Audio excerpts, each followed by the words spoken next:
नमस्कार मित्रों, मैं हूं सच्चिदानंद मिश्र।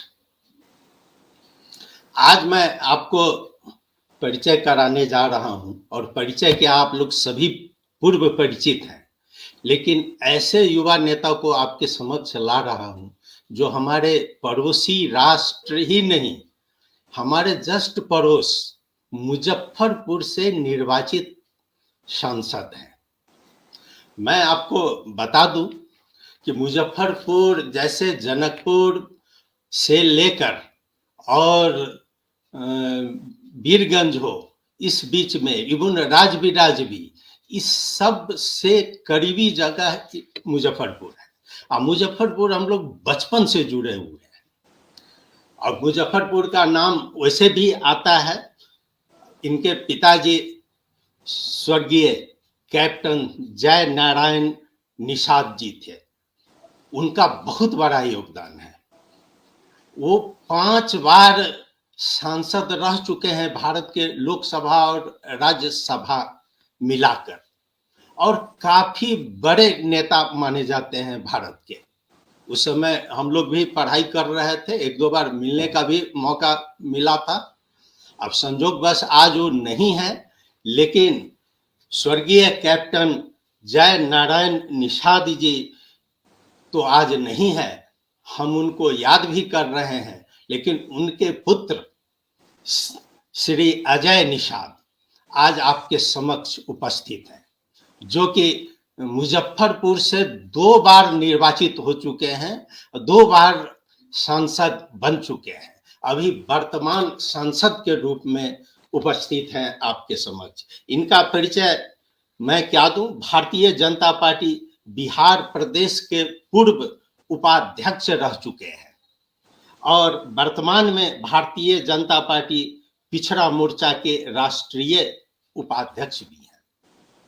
ये तो इनका बिहार का और भारत का परिचय है, और उससे भी ज्यादा ये हमारे बहुत ही निकटतम नेपाल और भारत के जानकार के रूप में माने जाते हैं।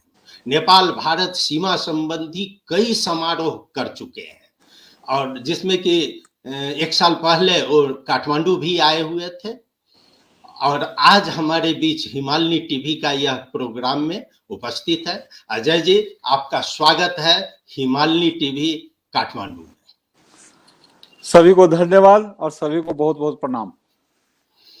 और आज एक खुशी की बात है कि नेपाल में भी और भारत में भी जन्माष्टमी पर्व मनाया जा रहा है। दोनों जगह इस बार मुझे लगता है कि ये पहली बार है कि एक ही दिन छुट्टी दी गई है। नेपाली में विदा कहते हैं, तो आज भारत में भी छुट्टी है और नेपाल में भी छुट्टी है। जी जी, ये पहली बार लगा है। हो सकता है पहले भी हुआ होगा, लेकिन इस बार यह संजोग है कि ये पहली बार दोनों जगह। नहीं तो हमारा नेपाल जो है एक दिन पहले चलता है, यहाँ जन्माष्टमी एक दिन पहले मना लिया जाता है, अब दूसरे दिन, अब जैसे तराई में, जनकपुर में, वीरगंज में दूसरे दिन मनता है। ठीक वही बॉर्डर एरिया में सीतामढ़ी वगैरह दूसरे दिन होता है।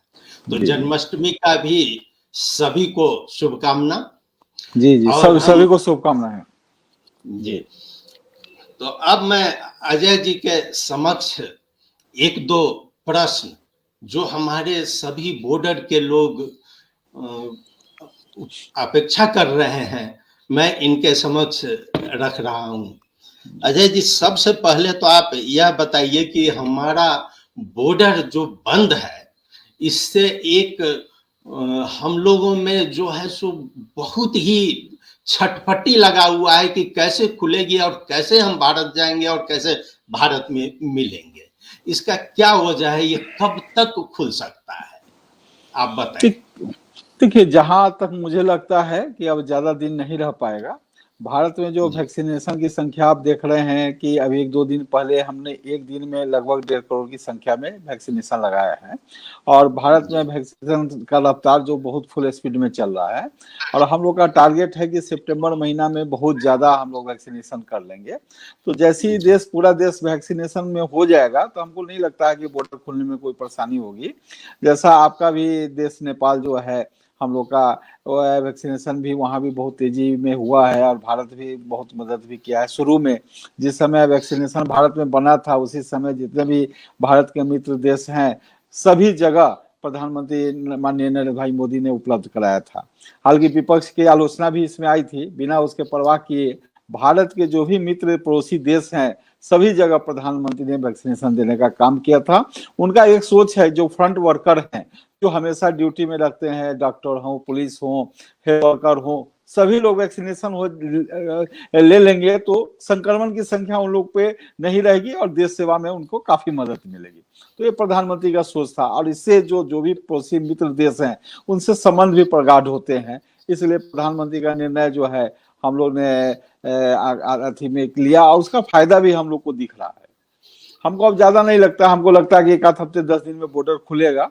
कल मैं दिल्ली में हूँ, मैं कोशिश करूंगा कि माननीय विदेश मंत्री से मिल के इस मामले को भी सुलझाने का कोशिश करूंगा। धन्यवाद। अजय जी, एक और जुड़ा हुआ प्रश्न है कि हम जैसे जनकपुर है, वीरगंज है, जी और आपके बिहार का एक तो देखा गया है 1-2 दिन में कि कोरोना का कौन सा सूत्र आप अपनाए हैं कि वहां पर 0% दिखाई दे रहा है लगभग। देखिए बिहार में, हाँ बताइए। देखिए, बिहार के लोग बहुत मेहनती होते हैं और उनमें प्रतिरोधक क्षमता जो है बहुत ज्यादा होती है। और बिहार में वैक्सीनेशन लोग लेने के प्रति भी बहुत जागरूक है। किसी ने वैक्सीनेशन लेने में मना नहीं किया। इस कारण जो वैक्सीनेशन का ग्रोथ है बिहार में बहुत ज्यादा है। और जगह जगह प्राइवेट हो, सरकारी हो, सभी जगह हम लोग शिविर लगा लगा के वैक्सीनेशन देने का काम किए हैं।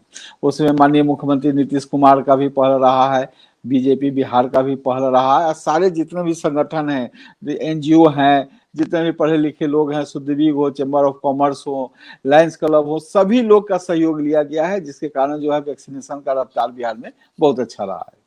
और जैसी तरह जैसे जैसे आप देखेंगे, जैसे कि जो भी आप हु का भी आंकड़ा लेंगे तो जो वैक्सीनेशन का दूसरा डोज ले लिया है तो उसके बाद जो मृत्यु दर है वो बहुत कम रह गया है, बहुत माइनर रह गया है।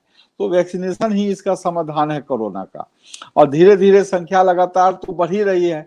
जैसे जैसे वैक्सीनेशन की संख्या बढ़ रही है बीमारी लगातार घटते जा रही है। अभी जब कोरोना का जो संक्रमण का जो रिकवरी दर अगर आप देखेंगे तो 58% से एभव चला गया है। मृत्यु दर भी बहुत कमी है। लोग लगातार संक्रमित भी हो रहे हैं और लगातार ठीक भी हो रहे हैं। जिसमें पहले से कोई गंभीर बीमारी रहती है वही लोग को मृत्यु दर में थोड़ा सा आता है आंकड़ा। ऐसे स्वस्थ आदमी को अगर कोरोना हो जा रहा है तो जल्दी रिकवर भी हो जा रहा है। जी, तो ये तो मानना पड़ेगा बिहार को, जो जी बिहार को लोग देख सुनकर डरते हैं, लेकिन अब बिहार से तो कुछ सीखना पड़ेगा कि किस तरह कोरोना पर काबू पाए हैं। वास्तव में हम जब हम लोग बिहार के लोग जो हैं बहुत मेहनती होते हैं और हर परिस्थिति में खुश रहना जानते हैं। बिहार का छोटा से छोटा काम करने वाला आदमी भी आपको बिहार का मिलेगा और बड़ा से बड़ा नौकरशाह IAS IPS भी बिहार का मिलेगा। चाहे वो नाइट गार्ड की नौकरी कर रहा हो, चाहे पूरा नौकरशाह हो, हर परिस्थिति में वो लोग खुश रहना चाहते हैं। हम लोग डिप्रेशन में, हम बिहारी कभी डिप्रेशन में नहीं आते हैं। और जिस कारण जो है हम लोग में जो लड़ने की क्षमता, इस बीमारी का लड़ने का क्षमता, तो प्रतिरोधक क्षमता है जो शरीर के आपके अंदर में है, अगर वो आपके पास ज्यादा है तो बीमारी आपको कुछ नहीं कर पाएगी। अब तो धीरे धीरे हम लोग वैक्सीनेशन भी ले लिए हैं तो कहीं से भी अब बिहार में कोरोना का कोई खौफ नहीं रहा है। इसलिए हमको अब ज्यादा दिन नहीं लगता है कि बॉर्डर ज्यादा दिन अब बंद रहना चाहिए, इसको खोल देना चाहिए। क्योंकि आप जैसा जानते हैं बिहार और नेपाल का बेटी रोटी का संबंध है। बॉर्डर से इस पार लोग उधर कमाने के लिए जाते हैं, उधर से लोग इधर आते हैं, शादी ब्याह भी है, रिलेशन भी है। लोग बहुत साल हो गया है उधर नेपाल में गए हुए, अपने रिलेटिव से मिले हुए। तो एक तरह से इसको जल्दी से खोलने के लिए हम सरकार से पहल भी करेंगे। जी, अब हम थोड़ा धार्मिक पक्ष उठा रहे हैं, जी जैसे जनकपुर, जी सीतामढ़ी, ये जी माँ जानकी का स्थल है। जी और माँ जानकी के संबंध में जैसे इस बार वहां से बारात आने वाली थी विवाह पंचमी में, जी उसमें भी कुछ व्यवधान हुआ। तो जी। इस संबंध में यह धार्मिक स्थल के रूप में आपका कोई प्रोग्राम है आने वाले दिनों में, जो दोनों को हम लोग जोड़ सकें? देखिए, जितना भी हिंदुस्तानी है नेपाल को हिंदू राष्ट्र मानते हैं। क्योंकि हम लोग हिंदू राष्ट्र, हिंदू की संख्या रहते हुए भी हम लोग हिंदू राष्ट्र उतना नहीं बोल सकते हैं, क्योंकि ये तो अब जी। जान रहे हैं शुरू से बहुत सारा हाँ व्यवधान हाँ। है। लेकिन हिंदू, हम्म, नेपाल जो है हिंदू राष्ट्र है और जुड़ाव भी भारत और नेपाल का बहुत ज्यादा है। हम लोग का जी मनता उतारने के लिए भी वहां पर पशुपतिनाथ जाते हैं। बहुत सारे बिहार जो है, बिहारी लोग जो है वहां पर जब मन्नत अगर मानते हैं तो जाते हैं बाबा के दरबार में, वहाँ मन्नत उतारने के लिए। मनसा देवी भी जाते हैं, सभी जगह जाते हैं। और एक जो यहाँ पर हिठौरा के आसपास में एक कोई मंदिर है, वहां भी बहुत सारे बिहार के लोग जाते हैं ठंडे के समय मन्नत उतारने के लिए। तो एक धार्मिक हम्म, जुड़ाव भी रहा है। तो जो जी भी अब मामला रह गया है, अब चंद दिनों का मेहमान है। जैसे ही अब ये कोरोना का भी अंत लगभग निश्चित ही है, हमको लगता है कि एक आध 2 महीना के अंदर में सारा चीज कंट्रोल हो रहा है। जैसा कि अब थोड़ा सा संभावना आप देख रहे हैं, जो डेल्टा वेरिएंट जो तीसरा लहर आने की बात चल रही है अक्टूबर हम्म, नवंबर में, तो थोड़ा थोड़ा हम्म, सा सरकार भी सजग रहना चाहती है।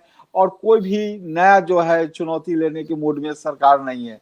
हम लोग डिफेंसिव में रह रहे हैं कि जितना इससे कोरोना का बचाव का जो सरकारी गाइडलाइन है, दूरी रखना, भीड़ भाड़ से अलग रहना, ये सब करने की ज्यादा जरूरत है। 2-3 महीना की बात है, उसके बाद सारा चीज नॉर्मल हो जाएगा।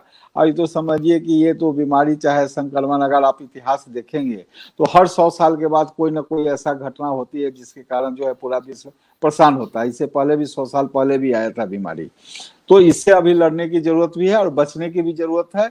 और ये जितना चीज है वो कोई खत्म नहीं हो रहा है। आने वाला समय में और बढ़ चढ़ के जो भारत नेपाल का संबंध हो, चाहे धार्मिक हो चाहे आर्थिक हो, उसमें हर चीज में हम लोग मजबूती लाएंगे। जी। ये हिंदू राष्ट्र एक समय तो हम लोग थे ही, जी जी नेपाल, जी लेकिन अब नहीं है। जी अब इसका बहुत सारा कारण है। लोग जी अभी आपके चौथाई वाले जी आए हुए थे जी नेपाल में, नेपाल जी भ्रमण करके गए हैं। उनका भी एक दो तो ट्वीट हम देखे हैं। जी नेपाल के कुछ नेता जो हैं वो जी बाहरी शक्ति से प्रभावित है, जी जिसके कारण हिंदू का मसला नहीं पकड़ पा रहा है। फिर भी आपसे हम एक जुड़ा हुआ प्रश्न, ये मुजफ्फरपुर और वीरगंज से जुड़ा हुआ प्रश्न, जी खास करके व्यापारी। एक चीज क्या है कि मुजफ्फरपुर और वीरगंज से लाखों लोग इंटर करते हैं और आते जाते हैं, जी और बहुत बड़ा व्यापारिक क्षेत्र है वीरगंज। और जी उसका विकास ही उस मुझे रक्सौल से पटना के रोड पर डिपेंड करता है। लेकिन जी आपका ये मोतिहारी से रक्सौल का रोड मुझे नहीं लगता है कि अब तक ठीक हुआ है। मैं जब भी जाता हूं तब तक देखता हूं कि उस रोड का हालत बहुत ही खराब है। और ये जी आपका आपके तो, हाँ जी, आपके आपका कहना एकदम सही है। पिपरा कोठी से वीरगंज मतलब रक्सौल तक हाँ में हाँ हाँ, लगातार रोड बहुत ज्यादा खराब रही है। और हम्म, बाकी सब जगह में आप आएंगे इधर में तो सब जगह 4 लेन मिलेगा। लेकिन ये पता नहीं है ठीक कॉन्ट्रेक्टर के कमी। हालांकि इसमें माननीय हमारे जो प्रदेश अध्यक्ष है संजय जायसवाल जी, वो बहुत जी, ज्यादा इसमें प्रयास किए थे। लेकिन अब धीरे अच्छा, धीरे तो बनना शुरू भी हुआ है। हमको लगता है कि एक आध साल में ये मामला भी खत्म हो जाएगा। क्योंकि हम्म, जुड़ाव बहुत ज्यादा लोग से है, जिनको भी दिल्ली आना हो नेपाल के लोग से, तो सब लोग रक्सौल से मार्फत आते हैं या पटना से हवाई जहाज पकड़ना हो।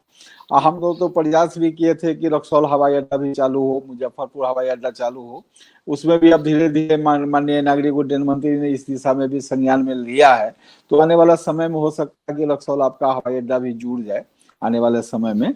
तो एक सुबह जी, देखिए नेपाल के लोग का तो, जो खासकर वीरगंज के लोग हैं, अगर उनको दिल्ली आना है तो या तो फिर काठमांडू बाई एयर जाए, काठमांडू से फिर बाई एयर दिल्ली जाए, या सब उसका सबसे अच्छा रास्ता है कि सीधा रक्सौल से ट्रेन पकड़े और दिल्ली आ जाए। ज्यादा समय जी। नहीं लगता है, आर्थिक आर्थिक नुकसान भी नहीं लगता है लोग को ज्यादा। हवाई जहाज तो कॉस्टली यात्रा है। तो जो खासकर जो मध्यम वर्ग के लोग हैं उनके लिए तो भारत आके ही दिल्ली मुंबई जाना वो ज्यादा आसान है। तो आने वाला समय में जो पहलेजा घाट पुल है वो अभी एक ही लेन में बना हुआ, अगर डबल लेन हो जाएगा तो आपको रक्सौल से डायरेक्ट पटना के लिए इंटरसिटी चलाने के लिए भी हम लोग डेमो ट्रेन चलाने के लिए डिमांड लगातार हम लोग किए हैं। अभी तक तो चल रहा है लेकिन और इसमें गति लाने की जरूरत है। लोग आज के डेट में चाहे वो भारत के हो नेपाल में हो, हर समय लोग गतिशील रहना जानते हैं। पहले लोग ट्रेवल कम करते थे, अब लोग ट्रेवल ज्यादा करते हैं। हर जगह आप देखेंगे कि रोड सड़क पर भी गाड़ियां ज्यादा देखिए, ट्रेन में भी टिकट मिलता है। तो लोग ट्रेवल करना भी ज्यादा पसंद कर रहे हैं। तो इसमें भी धीरे धीरे सरकार जो हमारी काम कर रही है। और आने वाला समय में जो भी बॉर्डर एरिया है, आप तो अब देख रहे हैं कि नेपाल तक में भी लाइन बिछड़ रही है, ट्रेन चलने की बात हो रही है। तो आने वाला समय में भी बहुत ज्यादा यातायात का सुगम व्यवस्था होगा।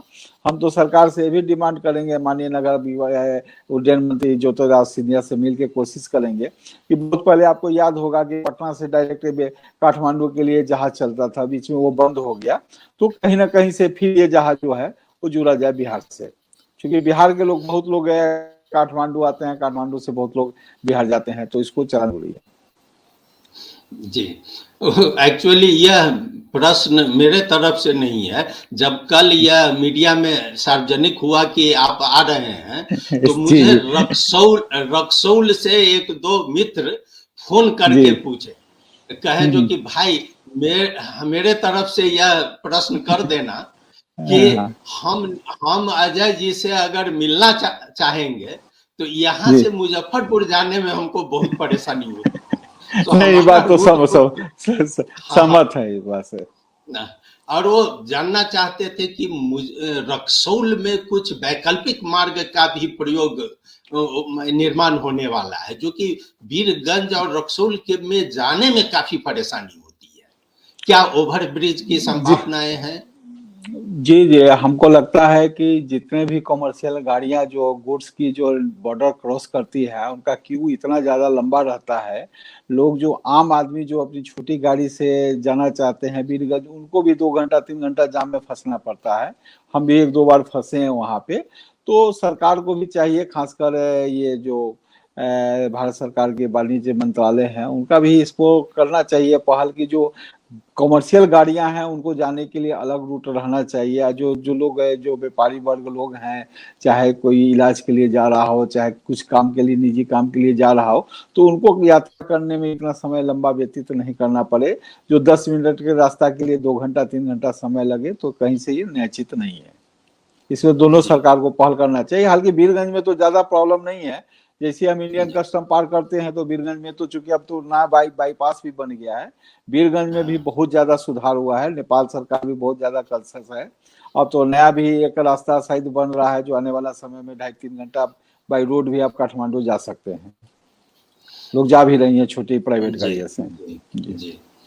और एक और है हमारा सीमा से जुड़ा हुआ कि सीमा पर तस्करी की धंधा बहुत हो रही है, नेपाल से भी और भारत से भी।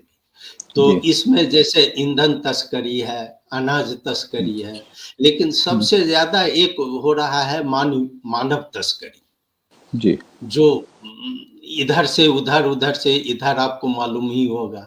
क्या इसको रोकने का कोई है योजना?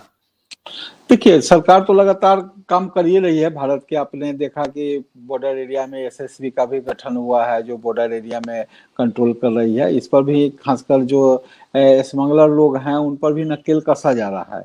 डीजल पेट्रोल का इसलिए थोड़ा सा स्मगल हो जा रहा है कि भारत में पेट्रोल डीजल महंगा है और नेपाल में सस्ता है। तो आने वाला समय में ये भी जो अब इक्वल दोनों जगह हो जाएगा तो ये भी ऑटोमेटिक बंद हो जाएगा। पहले था कि फॉरेन गुड्स का स्मगलिंग बहुत ज्यादा होता था, लेकिन सारे जगह बाजार जब ओपन हो गए तो हर जगह, हर जितना भी ब्रांडेड चीज है हर जगह मिलने लगा। तो ये जो पहले का जो था, ये जो लोग इलेक्ट्रॉनिक्स गुड स्मगल करते थे, चाहे कुछ करते थे, वो सब तो टोटली बंद हो गया क्योंकि हर जगह वो अवेलेबल है। तो जो थोड़ा मोड़ा जो कुछ चीज बचे हुए हैं, खासकर यूरिया का भी आप बात कर सकते हैं, खाद का भी जो भारत से स्मगल होके जाता है, तो वो सब पर भी सरकार को निकल करना चाहिए। इस पर कंट्रोल करने की जरूरत है। और दूसरी बात जी है कि भारत और नेपाल तो समझिए कि हम पहले से ही बोल रहे हैं बेटी रोटी का संबंध है, खुला लगभग 700 कुछ किलोमीटर जो है खुला हुआ हम लोग का बॉर्डर है, लोग आराम से इधर से जाते हैं उधर से जाते हैं। नेपाल के तरफ से भारत का निश्चिंत रहने का एक और सबसे बड़ा बड़ा कारण है कि नेपाल से कभी भी कोई आतंकवादी घटना नहीं हुई है। इस पर हम लोग का गर्व होता है कि एक पड़ोसी देश भी हमारा है, मित्र भी है, तो कभी भी आतंकवादी कोई घटना से नहीं आया है नेपाल में। इस कारण जो है बॉर्डर पूरा खुला हुआ है और हम भी चाहते हैं कि हमेशा बॉर्डर खुला ही रहे। थोड़ा मोड़ा जो स्मगल का जो शिकायत आ रहा है, खासकर ये जो मानव तस्करी की बात आपने कहा है, तो इसके बारे में हमको ज्यादा जानकारी नहीं है। इस पर भी हम पता करते हैं कि क्या मामला है। इससे पहले तो हम बराबर देखते थे कि ये ट्रेन उरेन में पकड़ाता था, वो किशनगंज और बांग्लादेशी लोग जो थे उधर से छोटे छोटे बच्चे को स्मगल करके और इधर में ले आके बेच देते थे, तो वो तो मेरे संज्ञान में है। लेकिन नेपाल के बारे में जानकारी हमें नहीं है, इसके बारे में हमको पता करना होगा। अच्छा, खुली सीमा जो है हम लोगों का, क्या यह चुनौती भी है भारत के लिए?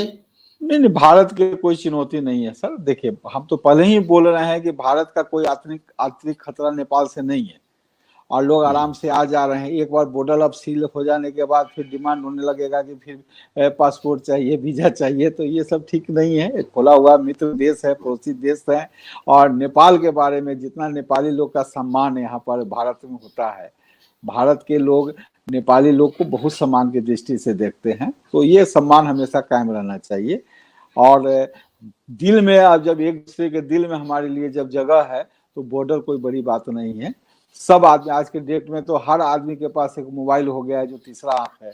कोई चीज आप रिकॉर्डिंग करके, कोई भी अगर आपको लगता है कि ये काम जो है गलत हो रहा है, तो आप सरकार के संज्ञान में ला सकते हैं, चाहे वो नेपाल हो चाहे भारत हो। आज के डेट में क्या है, हर आदमी को अपने देश के प्रति जिम्मेवार होना होगा। जहां ये चीज अपने मन में डाल लेंगे कि नहीं, ये नेपाल भी हमारा देश है और मेरे देश के प्रति जो है मेरा भी कुछ कर्तव्य है, ये भावना जैसी हर देशवासी के पास में आ जाएगी तो ये कोई बड़ा चीज नहीं।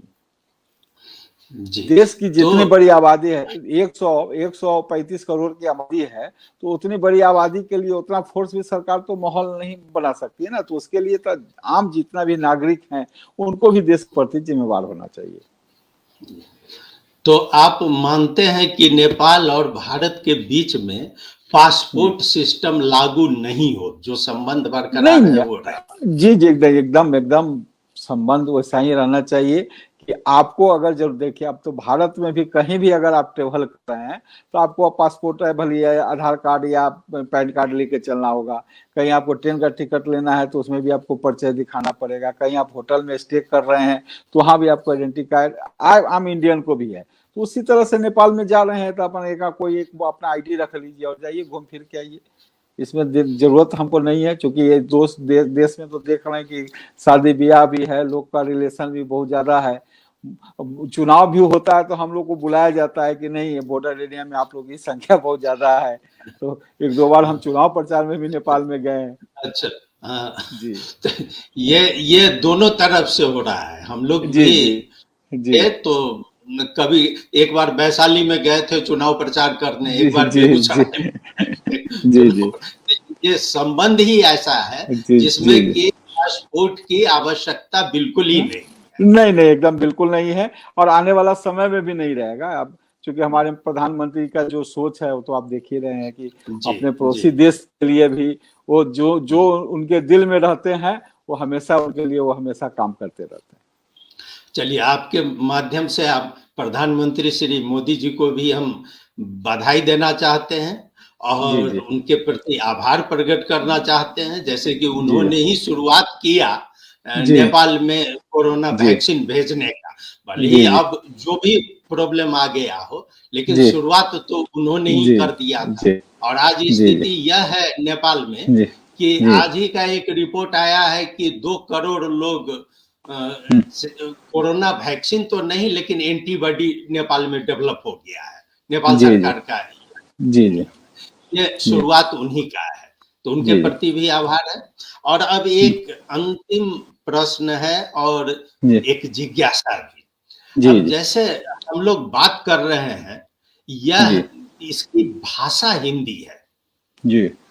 भले ही हम लोग जिस क्षेत्र में रहते हैं उस क्षेत्र की भाषा अलग अलग है, कहीं मैथिली है, आपके यहाँ मुजफ्फरपुर में बहुत बज्जिका भी बोली जाती है, मैथिली भी बोली जाती है और मिक्स है, भोजपुरी भी लोग हैं, लेकिन सबको जोड़ने वाली भाषा हिंदी है। तो ये हिंदी के संबंध में पहले आप बता दीजिए आपकी क्या धारणा है, तब मैं बताऊंगा नेपाल की। देखिए, हिंदी बोलने वाले की संख्या लगातार बढ़ रही है और हिंदी एक समझिए कि आम भाषा में कहिए कि आम लोगों की भाषा हो गई है। धीरे धीरे आप साउथ के लोग में भी आप जाएंगे, कन्नड़ हो चाहे मलयालम हो चाहे तमिल हो, वो लोग भी अब फराटेदार हिंदी बोल रहे हैं। हिंदी बोलने में कहीं भी कोई कठिनाई नहीं है। बहुत कम लोग को जानकारी होगी कि वर्ष 1998 से 2008 तक मैं भी नेपाल में लगातार काम किया हुआ, हर 2 महीने में नेपाल जाता था, लेकिन कभी भी हमको नेपाली बोलने की जरूरत मुझे नहीं हुई। जहां भी जाते थे, जिससे भी मिलते थे, सभी लोग से हिंदी में बातचीत आराम से करते थे और हिंदी में बात करते थे। तो सबसे बड़ा चीज है कि हमारे जो माननीय नरेंद्र भाई मोदी हैं, वो हमेशा कभी कभी बात होती है तो हम लोग को बताते हैं मातृभाषा और मातृभूमि कभी भी आदमी को बदलना नहीं चाहिए। नेपाली अगर राष्ट्रीय भाषा है तो भी हमारे लिए सम्मानीय है, हम लोग की मातृभाषा हिंदी है तो हमारे लिए सम्मानना है। लेकिन आम जो भी बोलचाल की भाषा है, अंग्रेजी हो चाहे हिंदू हो चाहे नेपाली हो, तो सब भाषा का अपना अपना सम्मान है और सभी आदमियों को एक दूसरे के सीखने की जरूरत है। दूसरी बात है कि दुनिया बहुत तेजी से फैल रहा है, समझिए कि लोग भी एक दूसरे से जुड़ रहे हैं। आज अभी बैठे बैठे आप काठमांडू से हमसे बात कर रहे हैं, हम यहाँ दिल्ली में हैं, तो बहुत जुड़ाव आदमी का बढ़ा है। तो उसमें जो सुगम भाषा जो है वो 2 ही है, या तो हिंदी है या अंग्रेजी है, तो दोनों भाषा को रखना पड़ेगा। ये मेरा अपना निजी मत है इसमें। नहीं, ये बहुत सही बात आपने कही, लेकिन दिक्कत क्या है कि हम लोग, आप जैसे आपने बताया कि नेपाल में आते हैं तो आप हिंदी में बोलते हैं और हिंदी में बात होती है, कोई दिक्कत नहीं होती है। लेकिन हम नेपालियों में एक वर्ग ऐसा आ रहा है जो आपको देखेगा, भारत के लोगों को देखेगा तो वो हिंदी बोलने लगेगा, और हम लोगों को देखेगा तो हम लोगों को कहता है कि ये हिंदी यहाँ की भाषा ही नहीं है। और इस तरह नेपाल में एक डेवलप हो रहा है। मैं एक चीज बताना चाहता हूँ आपको, एक समय यहाँ पर था जबकि हर जगह हिंदी पढ़ाई होती थी, और अब उस हिंदी को ब्रेक कर दिया गया है, मतलब उसको हटा दिया गया है, और उसके जगह यहाँ पर मातृभाषा तो सभी बोलते हैं, मातृभाषा को मैं भी मानता हूँ, लेकिन मातृभाषा को इस तरह बढ़ा के दिया गया है जो हिंदी टूट जाए। ये राजा महेंद्र के काल से ही हो रहा है। अभी कल नहीं 2 दिन पहले यहाँ पर भाषा आयोग एक रिपोर्ट प्रकाशित किया है। उस रिपोर्ट में हिंदी का जगह ही नहीं है, 12 भाषा का मान्यता दिया है। और आपके यहाँ आप इतना उदार है जो नेपाली को वहां संवैधानिक दर्जा मिली हुई है। जी। और यहाँ भाषा आयोग का जब मीटिंग बुलाया जाता है तो उस मीटिंग में हिंदी का ह भी उच्चारण नहीं किया जाता है। अगर हम हिंदी में बोल दिए तो हमारा माइक काट दिया जाता है। लेकिन कल ही जो यहाँ पर भाषा आयोग रिपोर्ट प्रकाशित किए उसमें से हिंदी हटा दिया है। और हिंदी हटाने जी जहां तक नेपाल के बारे में जितना हम जानते हैं, जितना भी नेपाल का तराई एरिया है, बिलन से लेके जनकपुर से लेके जहां तक भी आप जाएं, जो तराई एरिया है, तो सभी जगह तो ज्यादा लोग हिंदी बोलते हैं और जितने भी मधेसी लोग हैं वो हिंदी भाषा ज्यादा प्रयोग करते हैं। तो सरकार को भी समझना चाहिए कि जहां पर जो संख्या ज्यादा है तो उनके भी जो भावनाओं का जो सम्मान है वो नेपाल सरकार को करना चाहिए। वो मेरा अपना मत है।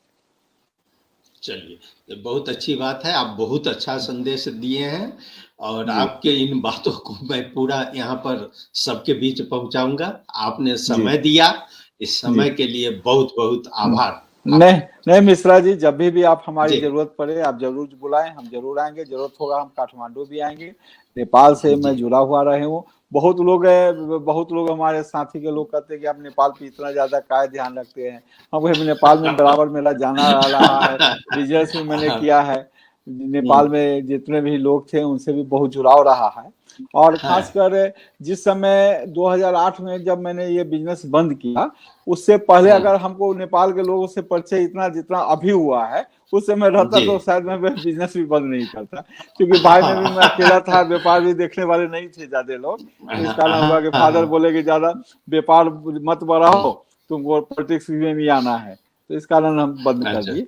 लेकिन फिर है नेपाल का लोग का जो प्यार, हमेशा मान सम्मान। और कभी भी हम काठमांडू आते हैं, चाहे वीरगंज आते हैं, तो चाहे जितने भी नेपाल के पत्रकार बंधु हों, जितना रिस्पांस करते हैं, जितना रिगार्ड करते हैं, और प्लस वो लोग भी आए इंडिया, जब भी मेरे पास मेरी जरूरत पड़ती है, मैं हमेशा उनका ध्यान में रखा हूँ, उनका मान सम्मान बढ़ाने का मैं जरूर कोशिश करता हूँ। जो भी काम हमारे स्तर से होना चाहता है तो जरूर उसमें मदद करता हूँ। जी, सभी नेपाल भाइयों को नमस्कार, बहुत बहुत जी, धन्यवाद। आप देख रहे हैं हिमालय टीवी। आपको हमारा ये वीडियो पसंद आया हो तो कृपया इसे सब्सक्राइब करें और हमारे चैनल के आने वाले अपडेट के लिए कृपया बेल आइकन को अवश्य दबाएं।